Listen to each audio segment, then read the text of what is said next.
اعوذ باللہ من الشیطان الرجیم بسم اللہ الرحمن الرحیم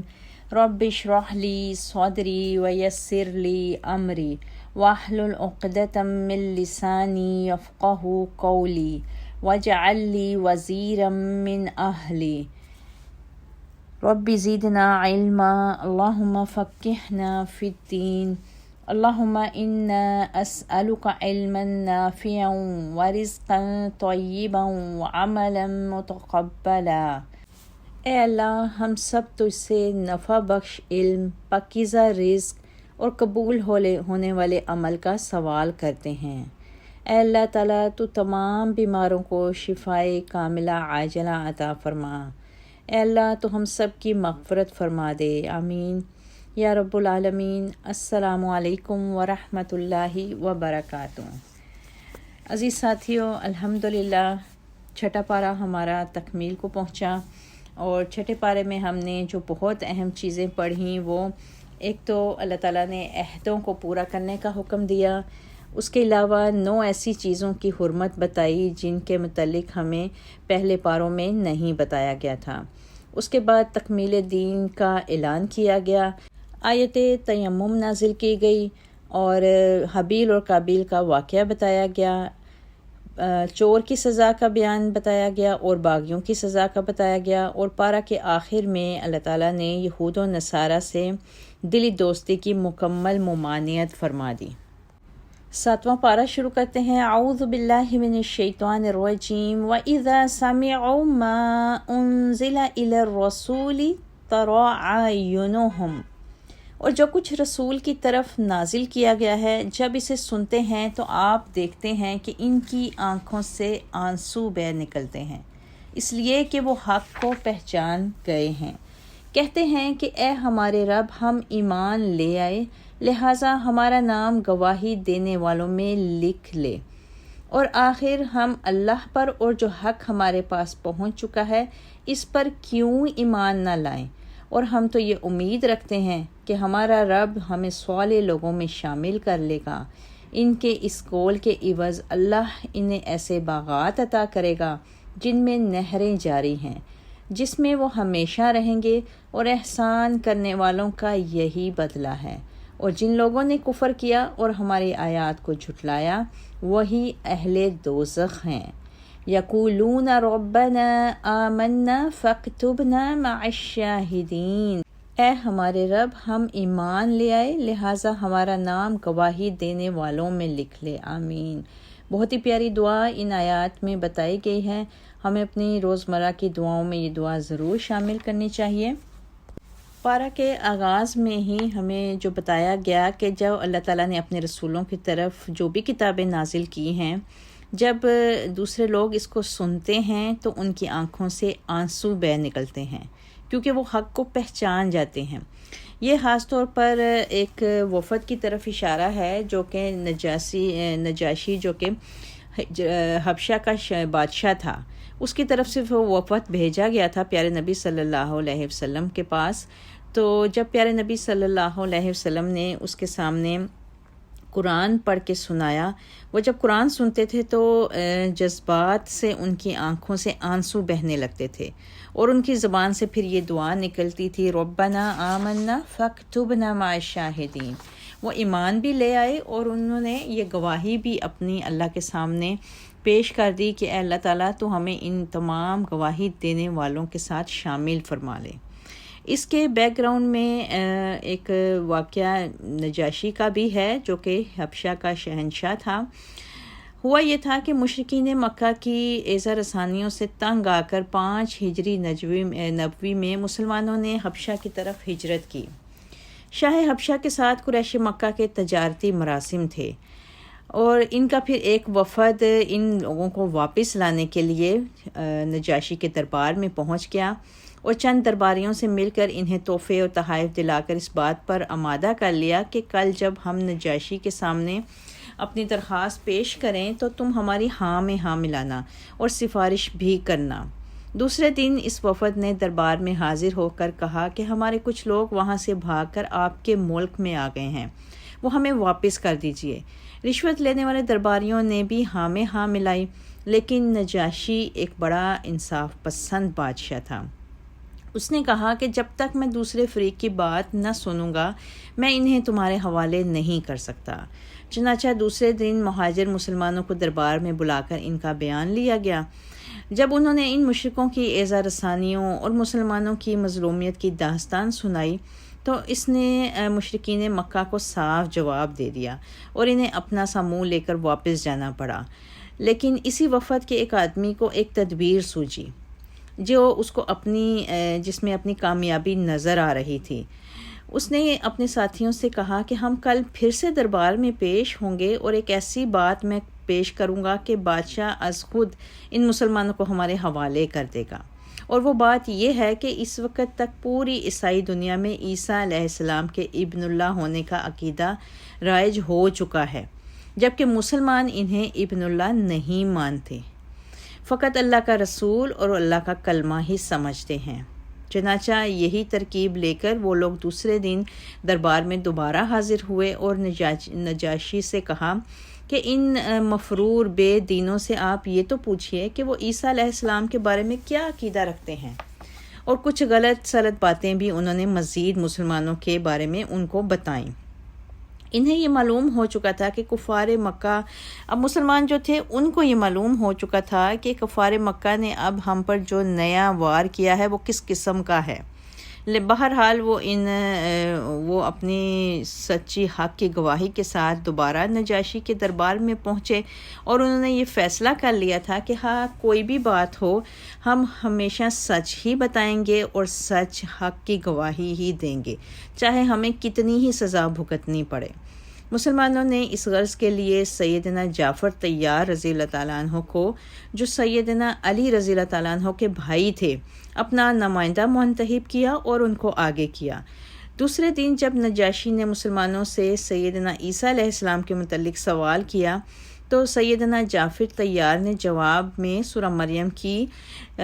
جو ان سے ریلیٹڈ آیات ہیں حضرت عیسیٰ کے متعلق وہ پڑھ کر سنائیں۔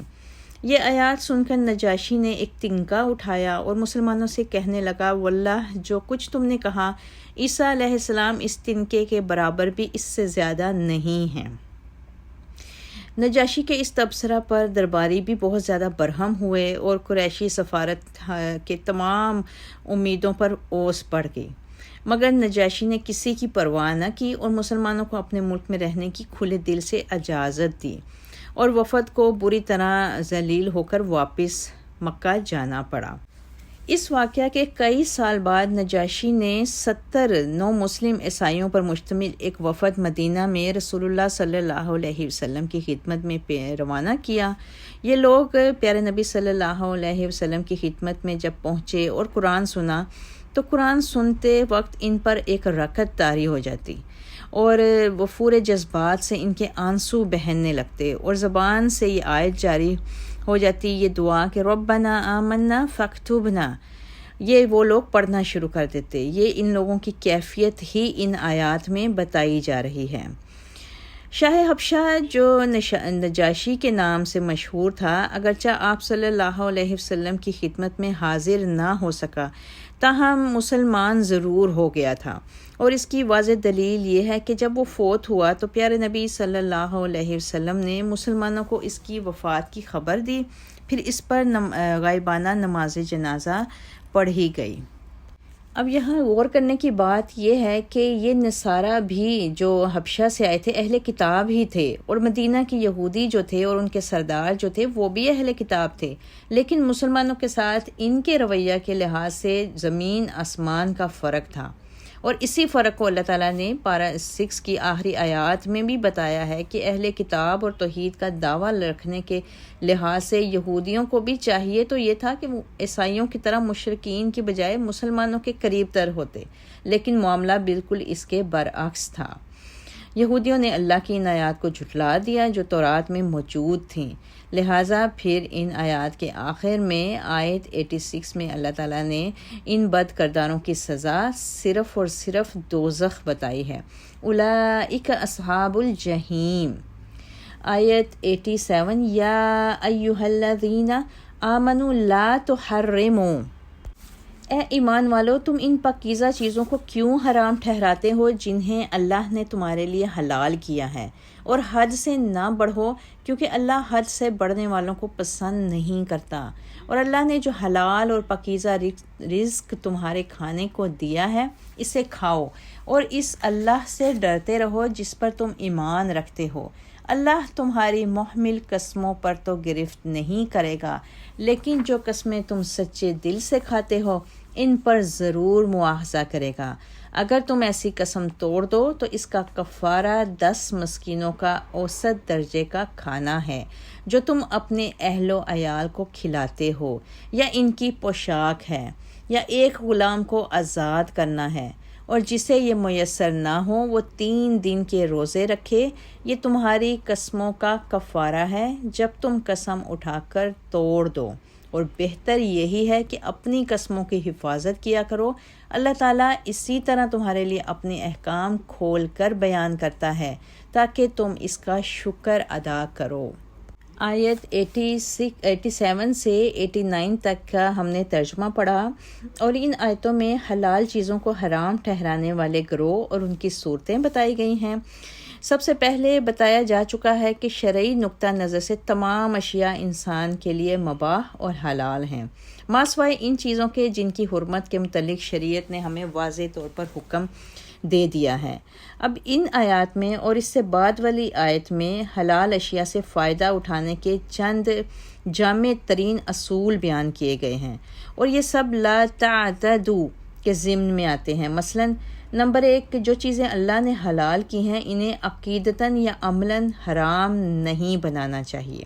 جیسے مختلف صوفی قسم کے لوگ نکاح سے عملاً اس لیے پرہیز کرتے ہیں کہ نکاح سے جو ذمہ داریاں انسان پر پڑتی ہیں وہ عبادت الہی میں آڑے آتی ہیں۔ اس قسم کے لوگ عیسائیوں میں بھی موجود تھے اور مسلمانوں میں بھی موجود تھے، بلکہ ایسا رجحان صحابہ کرام رضی اللہ تعالیٰ عنہما میں بھی چل نکلا تھا۔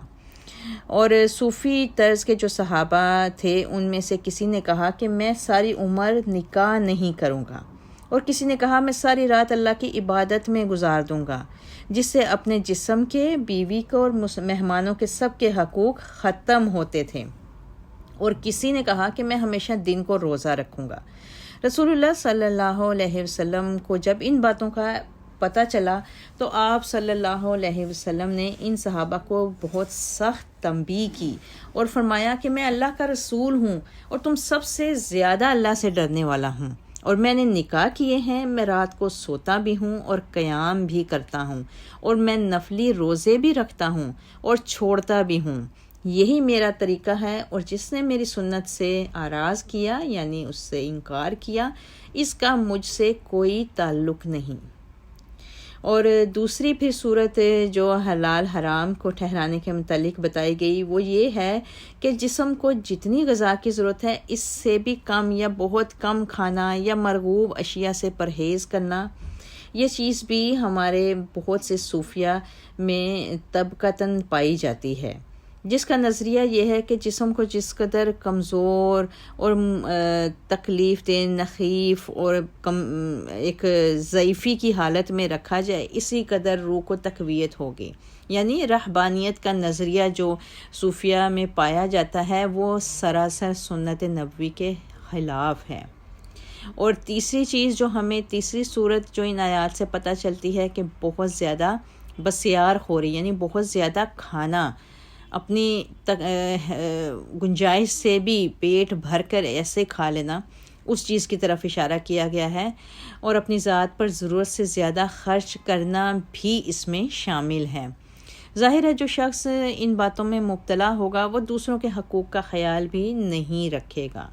اور بہت زیادہ کھانے سے انسان جہاں اللہ کی یاد سے غافل ہو جاتا ہے وہاں کئی طرح کے جسمانی امراض بھی انسان کو لاحق ہو جاتے ہیں۔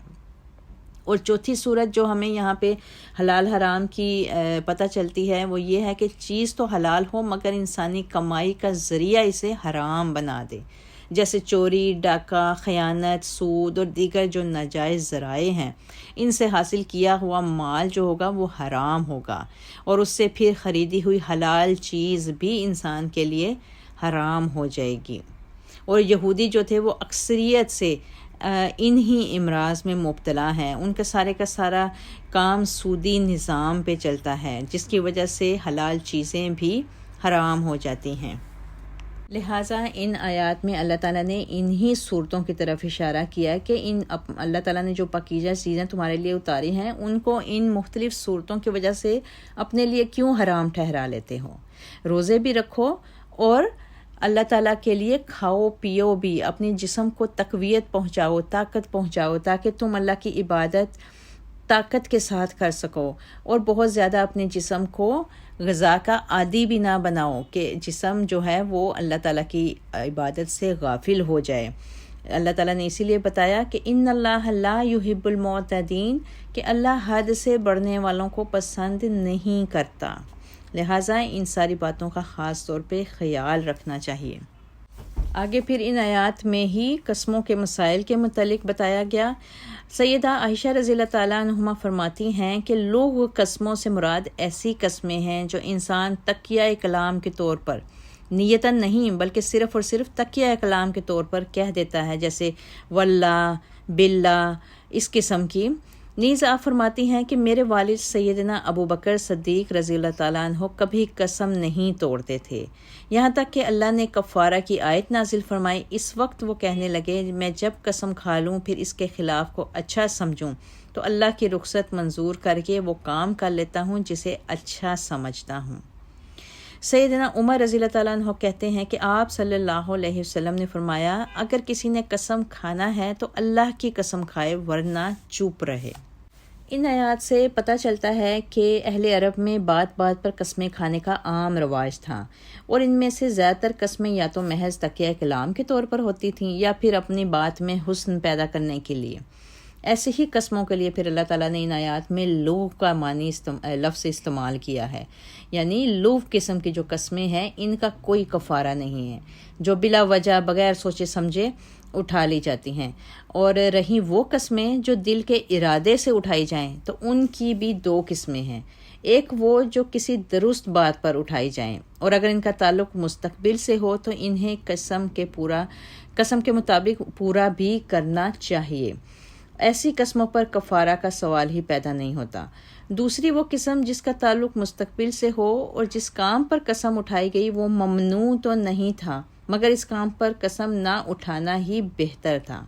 جیسے ایک دفعہ رسول اللہ صلی اللہ علیہ وسلم نے آئندہ شہد نہ پینے کی قسم اٹھا لی تو اللہ تعالیٰ نے اس پر تنبیہ فرمائی سورۃ تحریم کی آیت نمبر 1 میں۔ یا کسی صحابی نے ایک مرغی کو غلاظت میں چونچ مارتے دیکھ لیا تو آئندہ مرغی نہ کھانے پر قسم اٹھا لی۔ ایسی قسموں کو بھی توڑ کر ان کا کفارہ ادا کرنا چاہیے۔ پھر مزید انہی آیات میں قسموں کا کفارہ بتایا گیا ہے۔ کفارہ کا لغوی معنی وہ نیکی کا کام کرنا ہے جو کسی پہلے سے کیے ہوئے برے کام کا عوض بن کر اس کو ڈھانپ دے یا ختم کر دے۔ قرآن مجید اور احادیث میں بہت سے ایسے گناہوں کا ذکر آیا ہے جن کے کفارے بتائے گئے ہیں، مثلاً قتل خطا کا کفارہ، زہار کا کفارہ، احرام کی حالت میں شکار کرنے کا کفارہ، اور فرضی روزہ توڑنے کا کفارہ بتایا گیا ہے، قسم توڑنے کا کفارہ، اور کسی کو زخمی کرنے کا کفارہ بھی بتایا گیا ہے۔ یہاں پر ان آیات میں قسم توڑنے کا کفارے کی 3 صورتیں بتائی گئی ہیں۔ ایک 10 مسکینوں کو اپنی حیثیت کے مطابق درمیانے درجے کا کھانا کھلانا، یا 10 مسکینوں کو پوشاک یعنی کپڑے مہیا کرنا، یا پھر 3 روزے رکھنا، اور ایک اور بھی صورت بتائی گئی کہ غلام کو آزاد کرنا۔ اب یہ ضروری نہیں کہ 10 مسکینوں کو بلا کر انہیں ایک ہی دفعہ میں اکٹھا بٹھا کر کھانا کھلایا جائے، بلکہ اس کی قیمت لگا کر یہ رقم 10 مسکینوں کو یا کسی ایک یا 2-3 مسکینوں کو بھی دی جا سکتی ہے۔ یہی صورتحال ان کو کپڑے مہیا کرنے کی بھی ہے، اور روزوں کے متعلق بظاہر اس آیت میں کوئی پابندی نہیں کہ وہ اکٹھے ہی ایک ساتھ 3 روزے رکھے جائیں، اس میں گنجائش موجود ہے کہ یہ روزے الگ الگ دنوں میں بھی رکھے جا سکتے ہیں۔ یہ قسم کا کفارہ بتایا گیا ہے ان آیات میں۔ آیات 90-93، یا ایھا الذین آمنوا انما الخمر والمیسر والانصاب والازلام، اے ایمان والو، یہ شراب اور یہ جوا، یہ آستانے اور پان سے سب گندے شیطانی کام ہیں، لہٰذا ان سے بچتے رہو تاکہ تم فلاح پاؤ۔ شیطان تو یہ چاہتا ہے کہ شراب اور جوئے کے ذریعے تمہارے درمیان دشمنی اور بغض ڈال دے اور تمہیں اللہ کے ذکر سے اور نماز سے روک دے۔ تو کیا تم باز آتے ہو؟ اور اللہ کی اطاعت کرو اور اس کے رسول کی اطاعت کرو اور ان چیزوں سے بچو۔ پھر اگر تم نے حکم نہ مانا تو جان لو کہ ہمارے رسول پر تو صرف واضح طور پر پہنچا دینے کی ذمہ داری ہے۔ جو لوگ ایمان لائے اور انہوں نے نیک عمل کیے، انہیں اس بات پر کچھ گناہ نہ ہوگا جو وہ تحریم شراب سے پہلے پی چکے۔ چنانچہ آئندہ پرہیز کریں اور ایمان لائیں، اور نیک عمل کریں اور تقوی اختیار کریں اور ایمان لائیں۔ پھر جس چیز سے روکا جائے اس سے بچے رہیں اور نیکی کریں، کیونکہ اللہ نیکی کرنے والوں کو دوست رکھتا ہے۔ وَأَحْسَنُوا وَاللَّهُ يُحِبُّ الْمُحْسِنِينَ۔ اب یہاں پر شراب کی حرمت کا حکم واضح طور پر آ گیا۔ سورہ بقرہ اور سورہ نساء میں 2 جگہ پہ شراب کی حرمت کا حکم آیا تھا، لیکن اس وقت تک شراب مکمل طور پر حرام نہیں قرار دی گئی تھی۔ سورہ مائدہ کی اس آیت میں شراب کا تیسرا حکم آیا اور اس میں مکمل طور پر شراب کو حرام قرار دے دیا گیا۔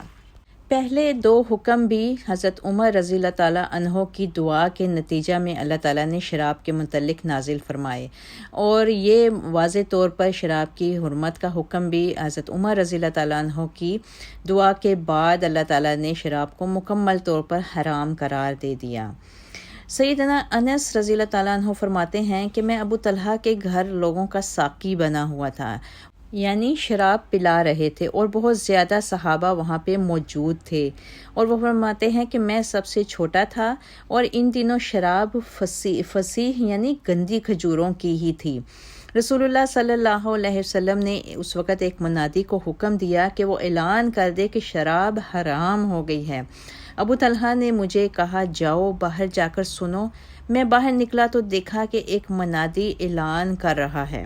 سن لو شراب حرام ہو گئی ہے۔ اتنے میں ایک آدمی آیا اور اس نے پوچھا کیا تمہیں کوئی خبر پہنچی ہے؟ وہ کہنے لگے کیسی خبر؟ اس نے کہا شراب اب حرام ہو گئی ہے۔ ابو طلحہ نے مجھے کہا باہر جا کر مٹکا توڑ دو اور شراب بہا دو۔ میں باہر نکلا اور سل کے ایک بٹے کو اٹھا کر مٹکے کے پیندے میں مارا، مٹکا ٹوٹ گیا اور شراب بہہ گئی۔ اس دن مدینہ کے گلی کوچوں میں شراب بہہ رہی تھی۔ اس شخص سے یہ خبر سننے کے بعد لوگوں نے نہ اس کی تصدیق کی اور نہ ہی پھر کبھی شراب پی۔ یہ تھی اطیع اللہ و اطیع الرسول کا واضح طور پر نمونہ۔ سیدنا عبداللہ بن بریدہ اپنے والد سے روایت کرتے ہیں کہ آپ صلی اللہ علیہ وسلم نے فرمایا جو شخص انگور اترنے کے زمانے میں انگور سٹاک کر رکھے تاکہ اسے شراب بنانے والوں کے ہاتھ فروخت کرے، اس نے دیدہ و دانستہ آگ میں جانے کی کوشش کی۔ سیدنا انس رضی اللہ تعالیٰ عنہ فرماتے ہیں کہ آپ صلی اللہ علیہ وسلم نے شراب کے سلسلے میں 10 لوگوں پر لعنت فرمائی ہے۔ نمبر 1 شراب نچوڑنے والا، نچروانے والا، لینے والا، اٹھانے والا، جس کے لیے لے جائی جائے، پلانے والا، بیچنے والا اور اس کی قیمت کھانے والا، خریدنے والا اور جس کے لیے خریدی گئی۔ یہ 10 لوگوں پر اللہ کے نبی نے لعنت فرمائی ہے، یعنی شراب کے کاروبار میں کسی بھی طرح جو شخص مدد کرتا ہے وہ اس پر اللہ تعالیٰ کے نبی نے لعنت فرمائی ہے۔ آپ صلی اللہ علیہ وسلم سے پوچھا گیا کہ کیا شراب بطور دوا استعمال ہو سکتی ہے؟ آپ صلی اللہ علیہ وسلم نے فرمایا شراب تو خود بیماری ہے، یہ شفا کیا دے گی؟ پھر مزید ان آیات میں ان لوگوں کو عام معافی دے دی گئی جو پہلے شراب پی چکے تھے، اور جو پی کر شہید ہو چکے تھے ان کو بھی عام معافی دے دی گئی، اور جو زندہ تھے حیات تھے ان کو آئندہ کے لیے احتیاط بتائی گئی، ان کے لیے آئندہ شراب حرام قرار دے دی گئی۔ اور پھر آیت کے آخر میں اللہ تعالیٰ نے ان لوگوں کو اپنا دوست قرار دیا جو اللہ کے منع کی ہوئی چیزوں سے رک جائے گا اور تقوی اختیار کرے گا اور نیک عمل کرے گا. تو اللہ تعالیٰ نے کہا واللہ یحب المحسنین کہ اللہ نیکی کرنے والوں کو اپنا دوست رکھتا ہے. یا ایھا الذین آمنوا لیبلونکم اللہ بشیء، اے ایمان والو، اللہ ایسے شکار کے ذریعے تمہاری آزمائش کرے گا جو تمہارے ہاتھوں اور نیزوں کی زد میں ہو، یہ دیکھنے کے لیے کہ کون غائبانہ طور پر اللہ سے ڈرتا ہے. پھر اس کے بعد بھی جس نے اللہ کی حدود سے تجاوز کیا اس کے لیے دکھ دینے والا عذاب ہے. اے ایمان والو، تم حالت احرام میں شکار نہ مارو، اور جس نے دیدہ و دانستہ شکار کیا تو اس کا بدلہ مویشیوں میں سے اسی شکار کے ہم پلہ جانور ہے جس کا فیصلہ تم میں سے 2 عادل آدمی کریں، اور یہ جانور کعبہ لے جا کر قربانی کیا جائے، یا چند مسکینوں کو کھانا کھلانا یا اس کے برابر روزے رکھنا اس کا کفارہ ہے. یہ اس لیے کہ وہ اپنے کام کی سزا چکھے. جو کچھ اس حکم سے پہلے ہو چکا اسے اللہ نے معاف کر دیا، اور جو اب اس کا اعادہ کرے گا اللہ اس سے بدلہ لے گا، اور اللہ تعالیٰ غالب ہے، بدلہ لینے کی طاقت رکھتا ہے. اب ہم نے پچھلے پارے میں یہ تو پڑھ لیا تھا کہ حالت احرام میں شکار حرام ہے، تو یہاں پر مزید اب اس کا کفارہ بتایا گیا ہے کہ اگر کسی سے اس حالت میں یا حرم مکہ میں شکار ہو جائے تو پھر وہ اس کا کفارہ کیسے ادا کرے. واضح رہے کہ جس طرح احرام باندھے ہوئے کو شکار کرنا حرام ہے، اسی طرح حرم مکہ میں بھی داخل ہونے والے پر بھی حرام ہو جاتا ہے کہ وہ شکار کرے، چاہے وہ احرام باندھے ہوئے ہو یا نہ باندھے ہو. مکہ کی حدود میں کسی بھی قسم کا شکار کرنا حرام قرار دیا گیا، اور یہ ان آیات میں بتایا گیا کہ یہ سب کو جو اللہ نے حرام قرار دیا ہے اس حالت میں یا حرم مکہ میں، یہ ایک آزمائش ہے. کیونکہ حدیبیہ کے سفر میں راستے میں شکار کی بہت زیادہ کثرت تھی اور مسلمانوں کی خوراک کے لیے اس کی ضرورت بھی تھی، حتیٰ کہ بعض دفعہ جانور اور پرندے صحابہ کے خیموں اور ڈیروں میں گھس آتے تھے. تاہم مسلمان اس آزمائش میں پورے اترے اور انہوں نے کسی بھی قسم کا کوئی شکار نہیں کیا، جبکہ بنی اسرائیل کے سمندر کے کنارے بسنے والے جو ماہی گیروں پر ایسے ہی امتحان اللہ تعالیٰ نے نازل کیا تھا وہ اس میں بری طرح ناکام ہو گئے تھے اور مکر و فریب سے وہ مچھلیوں کا شکار کرنے لگے تھے. تو اللہ تعالیٰ نے پھر اپنے حکم کی نافرمانی میں پھر ان کو بندر بنا دیا تھا. یہاں پر شکار کا جو کفارہ بتایا گیا کہ 2 معتبر اور منصف مزاج لوگ یہ فیصلہ کریں گے کہ کون سا جانور اس شکار کردہ جانور کے بدلے میں اسی کی جنس سے ہو اور اس کی قیمت کے برابر ہے. یہ جانور کعبہ لے جا کر ذبح کیا جائے گا اور کفارہ دینے والا خود اس سے کچھ نہیں کھائے گا. اور اگر ایسا جانور میسر نہیں تو پھر 2 عادل لوگ یہ فیصلہ کریں گے کہ شکار کردہ جانور کی قیمت کیا ہے، اس قیمت کا غلہ لے کر یا مسکینوں کو کھانا کھلا دیا جائے یا وہ غلہ ان میں تقسیم کر دیا جائے. نیز یہ فیصلہ بھی انہی آدمیوں کے پر منحصر ہوگا کہ اتنے غلے سے کتنے مسکینوں کو روزہ رکھا یا کھایا جا سکتا ہے. یہ ایک مسکین کو کتنے روزے رکھوائے جا سکتے ہیں اور ان کو پیسے دیے جا سکتے ہیں. اور دانستہ شکار کرنے والا کفارہ کے طور پر اتنے ہی روزے بھی ساتھ رکھے گا، یعنی غلطی سے کیا گیا شکار یا جان بوجھ کر کیا گیا شکار، دونوں پر کفارہ ہوگا. البتہ 5 جانور ایسے ہیں جنہیں حالت احرام میں بھی اور حرم میں بھی مارا جا سکتا ہے. عبداللہ بن عمر رضی اللہ تعالی عنہ، سیدہ حفصہ رضی اللہ تعالی عنہ ام المومنین سے روایت کرتے ہیں کہ رسول اللہ صلی اللہ علیہ وسلم نے فرمایا کہ 5 جانور ایسے ہیں جن کے مار ڈالنے میں کوئی قباحت نہیں: کوا، چیل، چوہا، بچھو اور کاٹنے والا کتا. اور پھر ان آیات کے آخر میں اللہ تعالیٰ نے کہا کہ جو شخص اللہ کے اس حکم کی تعمیل یا اس کے شعائر کی تعظیم نہیں کرے گا، اللہ اس سے مختلف زمین و آسمان کی بلاؤں میں مبتلا کر دے گا، اور ایسے ہی لوگوں کے لیے آخرت کا عذاب تو بہرحال یقینی طور پر تیار ہے.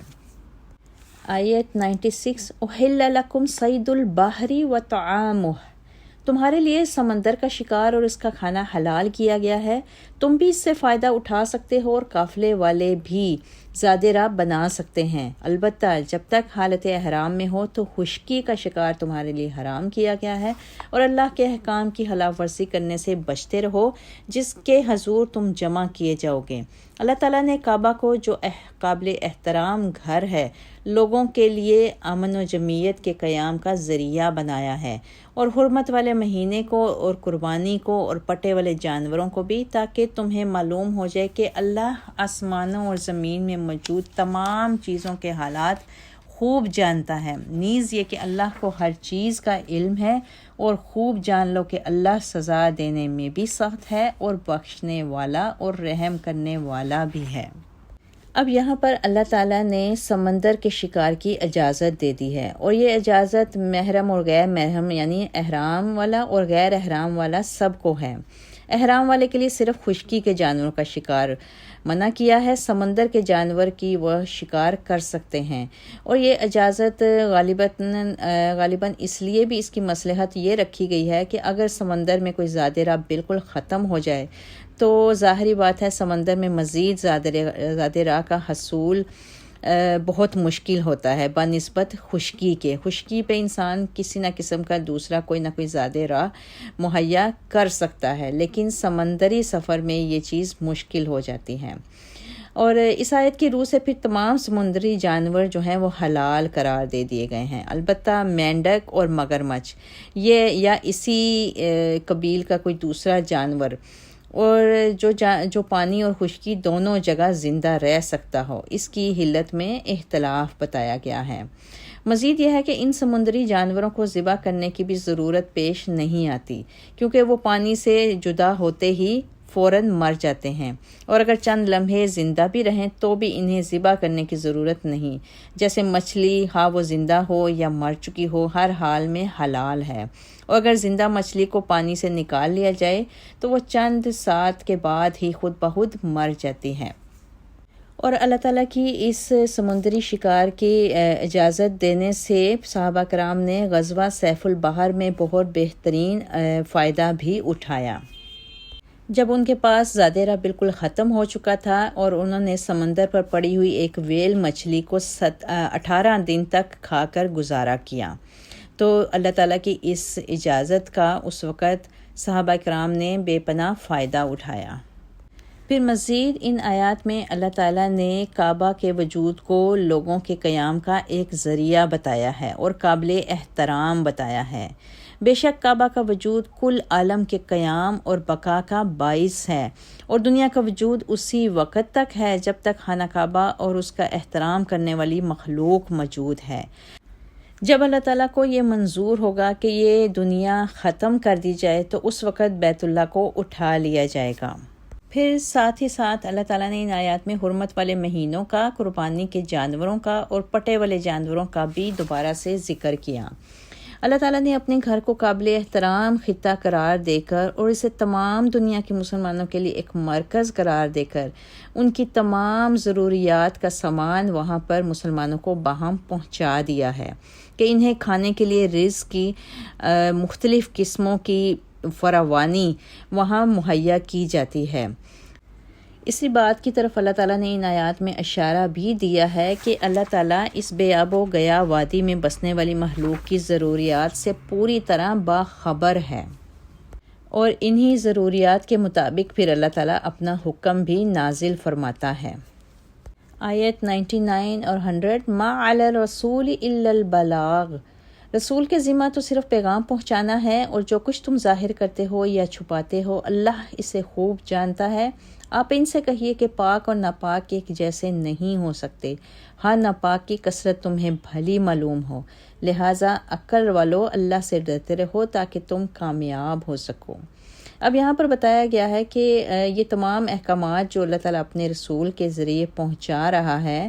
تو اللہ کے رسول کی ذمہ داری تو صرف اللہ کے احکام تم تک پہنچا دینے کی ہے، آگے ان احکام کی فرما برداری کی ذمہ داری تم پر خود ہے۔ اگر تم نافرمانی کرو گے تو رسول تمہاری اس نافرمانی سے بالکل بھی بری الذمہ ہے، اور اللہ تمہارے تمام ظاہری طور پر جو اعمال تم کرتے ہو اور باطنی طور پر بھی جو تمہارے دلوں میں ہیں، ان سب کے سے اللہ تعالیٰ بخوبی واقف ہے کہ تم اللہ تعالیٰ کی اطاعت کا کتنا ایک جذبہ اپنے دلوں میں رکھتے ہو اور کتنا اطاعت تم اپنے کاموں سے کر کے اللہ تعالیٰ کے سامنے دکھاتے ہو۔ پھر مزید اللہ تعالیٰ نے آیت میں کہا کہ پاک اور ناپاک ایک جیسے نہیں ہو سکتے۔ ہاں، تمہیں ناپاک چیزوں میں بہت ہی زیادہ وہ چیزیں تمہیں اٹریکٹ کرتی ہوں، بہت اچھی محسوس ہوتی ہوں۔ یہاں پر اس آیت کے کئی مطلب علماء اکرام نے بتائے ہیں۔ نمبر ایک تو یہ کہ خبیث اور طیب چیزوں کے متعلق، یعنی غلاظت کے ڈھیر سے عطر کا ایک قطرہ بہت زیادہ قدر و قیمت رکھتا ہے، یا پھر ایک گندے پانی کے نالے سے صاف ستھرے پانی کا ایک گلاس بہت زیادہ قدر و قیمت رکھتا ہے۔ دوسرا یہ کہ حرام طریقے سے کمائی ہوئی دولت اگر 100 روپیہ ہو تو حلال طریقے سے کمائے ہوئے 5 روپے اللہ تعالیٰ کی نگاہ میں زیادہ قدر و قیمت رکھتے ہیں، بے شک تمہیں وہ 100 روپے کی حرام کمائی کتنی ہی اچھی نظر آتی ہو۔